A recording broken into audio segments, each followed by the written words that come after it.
Now, what do we have here?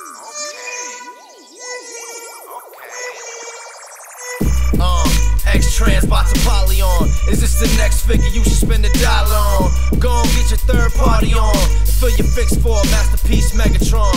Now I'ma keep it real with you. Up and down, this piece does have a few issues. It looks great, but could really crush your soul if you catch a bullet from the shoddy quality control.